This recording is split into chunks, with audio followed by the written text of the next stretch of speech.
नमस्कार साथियों, बदाला प्लेटफॉर्म में आपका स्वागत है। एनसीईआरटी क्लास 7 लेसन नंबर 7 मौसम, जलवायु तथा जलवायु के अनुरूप जंतुओं द्वारा अनुकूलन, weather, climate and adaptations of animals of climate, जिसमें अपन ने कल स्टडी किया था कि जो ध्रुवीय क्षेत्र होते हैं, पोलर एरियाज, उसमें कौन कौन से एनिमल पाए जाते हैं, उनमें क्या विशेषताएँ प्रेजेंट होती हैं और अडेप्टेशंस अपन ने स्टडी किया था। और जो ध्रुवीय क्षेत्र में रहने वाले जो और जंतु होते हैं, एनिमल्स, जैसे कस्तूरी मृग हैं, रेनडियर, लोमड़ी, सील, व्हेल, बहुत सारे प्रकार के पक्षी आते हैं। अब यहाँ पर अपन आगे स्टडी करेंगे प्रवास, माइग्रेशन क्या होता है। जैसे कि मछली ठंडे जल में लंबे समय तक रह सकती है, वहीं पक्षी जो होते हैं उसको जीवित रहने के लिए क्या होता है, अपना जो शरीर है उसको गर्म रखना आवश्यक होता है, जिसके कारण अनेक प्रकार के जो पक्षी होते हैं वो सर्दियों के आते ही गर्म स्थानों पर प्रवास के लिए चले जाते हैं। प्रवास, माइग्रेशन, एक जगह से दूसरी जगह पर जाना अपने शरीर को अनुकूलित करने के लिए, अच्छी ग्रोथ करने के लिए, तो उसे कहते हैं प्रवास, माइग्रेशन। सर्दियाँ समाप्त हो जाने पर वे वापस अपने आवास पर लौट आते हैं, तो इसे कहते हैं माइग्रेशन। भारत में ऐसे अनेक पक्षियों का प्रवास स्थान है, जैसे कि जो साइबेरियन क्रेन होते हैं वो साइबेरिया से राजस्थान में भरतपुर में आते हैं और हरियाणा में सुल्तानपुर जैसे स्थानों पर सर्दियों में प्रवास के लिए आते हैं।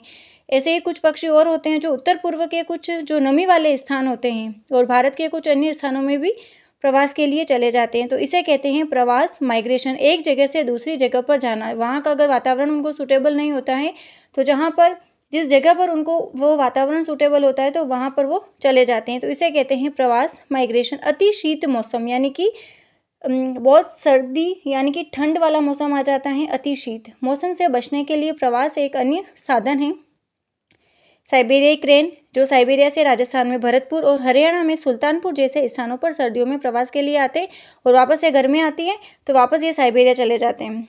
और केवल पक्षी ही ऐसे जंतु नहीं है जो प्रवास करते हैं, माइग्रेशन करते हैं।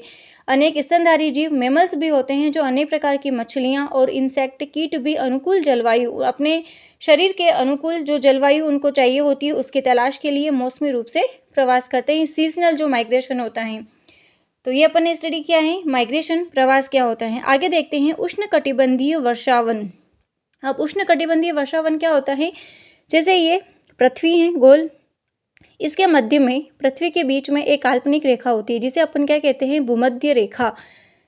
ये जो भूमध्य रेखा है, यहाँ पर क्या होता है, गर्मी ज़्यादा पड़ती है, सूर्य की किरणें सीधी पड़ती हैं तो गर्मी ज़्यादा पड़ती है। गर्मी ज़्यादा पड़ने के कारण क्या होता है कि वर्षा भी ज़्यादा होती है। जब वर्षा ज़्यादा होगी तो आसपास में घने वृक्ष का निर्माण होगा, घने जंगल का निर्माण होगा। तो भूमध्य रेखा के आसपास स्थित होने के कारण यहाँ की जो जलवायु होती है वो गर्म होती है। गर्म में भी सबसे सर्द महीनों में जो टेम्परेचर होता है वो 15 डिग्री सेंटीग्रेड से ज़्यादा और गर्मियों में जो तापमान होता है वो 40 डिग्री सेंटीग्रेड से अधिक होता है। यहाँ पर वर्ष भर दिन और रात की लंबाई लगभग बराबर होती है।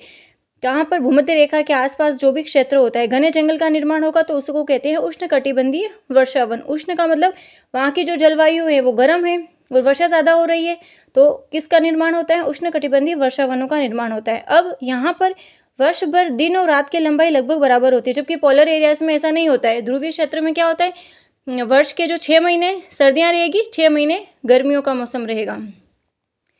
उष्णकटिबंधीय वर्षावन जो है वो भारत में पश्चिमी घाट और असम में पाए जाते हैं। वन, ये जो उष्णकटिबंधीय वर्षावन है, दक्षिण पूर्व एशिया, मध्य अमेरिका, मध्य अफ्रीका में है पाए जाते हैं। लगातार गर्मी और वर्षा के कारण इस क्षेत्र में विभिन्न प्रकार के पादप और जंतु पाए जाते हैं।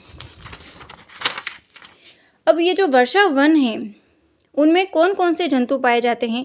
वर्षा वन में जैसे बंदर, कपी, जो एप्स कह सकते हैं, बंदर की ही एक प्रजाति होती है एप्स, कपी, गुरिल्ला, चीता, हाथी, तेंदुआ, चिपकली, जो सांप, पक्षी, इंसेक्ट वगैरह, ये उष्णकटिबंधीय वर्षा वन में पाए जाते हैं।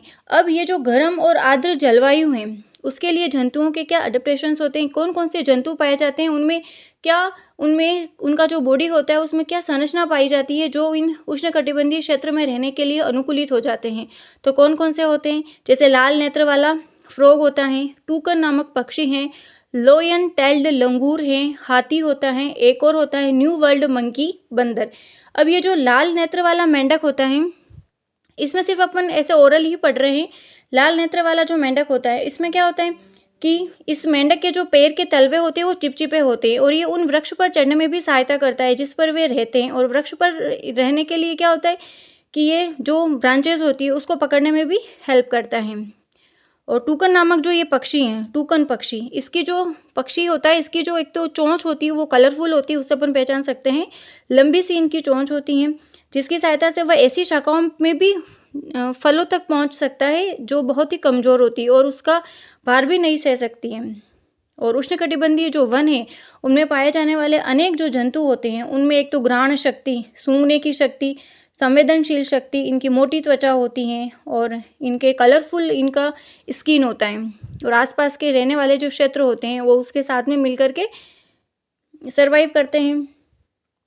तो ये अपन ने देखा है टूकन पक्षी। आगे देखते हैं लोयन टेल्ड लंगूर, ये दाढ़ी वाला एब भी कह सकते हैं इसको।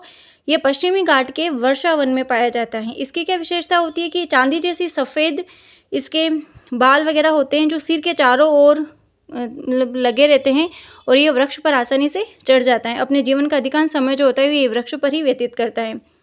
तो ये लोयन टेल्ड जो लंगूर होता है, ये वृक्ष की छाल में वास करने वाले इंसेक्ट को खाता है। उन इंसेक्ट की तलाश में ये रहता है, वो भूमि पर कभी कभी ही आता है। तो ये देखते हैं अपने लोयन टेल्ड लंगूर जो उष्णकटिबंधीय वर्षा वन में पाया जाता है। आगे देखते हैं हाथी, इसे मतलब भारतीय हाथी भी कहते हैं।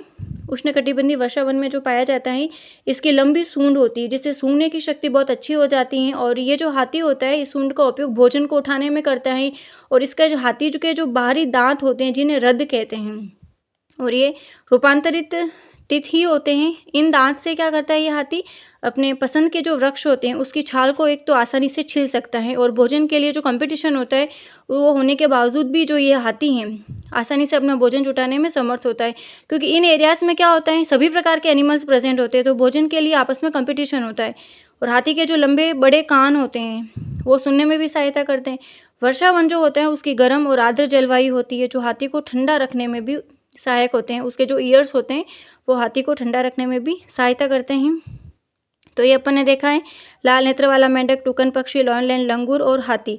अब ये अपन ने स्टडी किया है कि कौन कौन से गर्म आर्द्र जलवायु में जंतुओं के क्या अनुकूलन होते हैं कि वो वहाँ पर अच्छे से रह सकते हैं। अब अपन ने क्या स्टडी किया था कि जो जलवायु होती है, क्लाइमेट, वो कैसा होता है।